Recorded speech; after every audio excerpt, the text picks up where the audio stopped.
Hey guys, it's Henry here, and today we are back for another instalment in New Zealand Bird of the Week. Sorry this came out later than usual, but hey, life happens, and hopefully I can get more stuff out soon. Anyway, from last time you guys voted up in the poll of the last video, with a vast majority of you guys wanting the kea as the bird of choice for this video, which isn't really too surprising given that kea are one of the most famous birds in the country. But this bird rightly deserves its own video, as this alpine parrot is one of the most fascinating and interesting animals that this planet has to offer. The kea is a very unusual parrot. It is the only truly alpine parrot on Earth, and, being innately curious, kea have captivated the world, and people that enter their environment are greeted with exceptional interest by the birds. This attraction to people is a double-edged sword, however, as it both presents new threats and new opportunities that I will get into later. Kea are large olive-green parrots, which, like most New Zealand birds, are found nowhere else in the world. Kea range over 4 million hectares on the axial ranges of the South Island, from Farewell Spit to Waitutu, as well as the Kaikoura ranges. Birds can be found from high alpine peaks to coastal dunes, but are most common in mountain forests and adjacent subalpine and alpine zones. Kea nest mainly within native forest, and socialise on prominent rocky outcrops, above or below the timberline, and are frequently reported in pine forests that are located near native forest. The most interesting aspects of the kea, however, is their remarkable behaviour, as well as their extraordinary intelligence.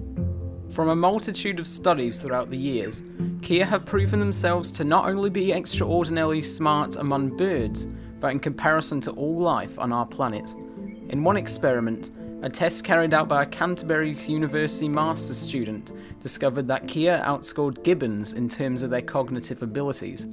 Master's student Rachel Johnston used a series of tests with a see-through cylinder, a piece of string, and a kea treat, that being cheese. The birds remarkably figured out that they needed to keep the string anchored under one foot as they slowly hauled up the cheese. In the words of Rachel herself, "I have always thought they were a remarkable bird, but I was a bit surprised at the speed of which they solved problems. There was definitely learning going on." As well as this, kea also possess an unexpected inner complexity that has only been seen in mammals and in no other bird species. They have something similar to an infectious laugh. This specific shriek, while not seeming too major at first, it in fact implies that kea possess complex emotion, and that similar to humans, these shrieks elicit an emotional response similar to laughter that encourages other birds in the area to play. And this shows that the noise, instead of attracting other kea to play, instead triggers a sense of playfulness, which then in turn spreads throughout the group. Kea are also excellent when it comes to teamwork, and have passed a series of intelligence tests with flying colours, and have shown to have an ability to cooperate in a way that is reminiscent to chimpanzees and elephants.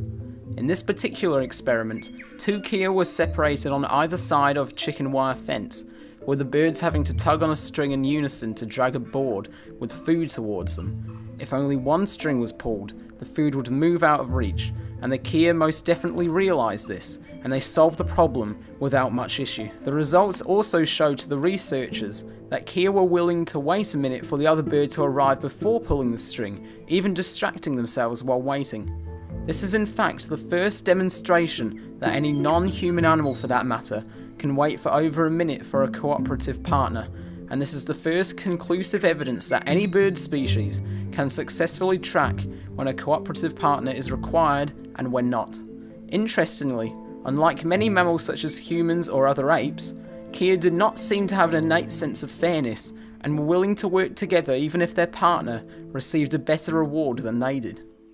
As well as their remarkable intelligence, kea have also gained a name for themselves in their reputation being distinct troublemakers, with juvenile kea often congregating in loose flocks and travelling together until their adult years, where they often cause a great deal of arguably funny trouble to people that travel up to their mountain environments.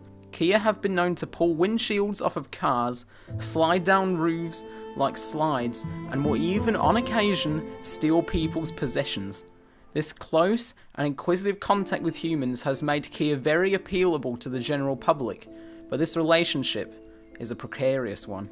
In the early stages of early settlement in New Zealand, kea were in fact persecuted for over 100 years until their full protection in 1986.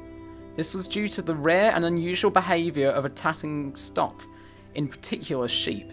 Birds were known to perch on the sheep's back and, using their sharp beaks, would tear into the animal's skin and muscle in order to reach the fat around the kidneys, which would, although not kill the sheep outright, they would often succumb to fatal septicemia.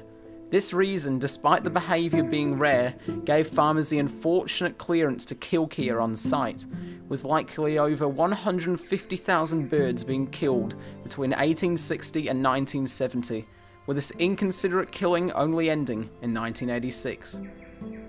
This significant culling has pushed kea to the brink, and their population is estimated at only 3,000 through 7,000 individuals at present. Kea, being exceptionally curious, not only fly into cars, and not only do they lick the lead off of roofs that often kills them due to lead poisoning, they are also vulnerable to small pellets known as 1080, which in most areas of New Zealand have greatly improved the biodiversity of a location and is currently New Zealand's best option in finally getting rid of mammalian predators from the mainland.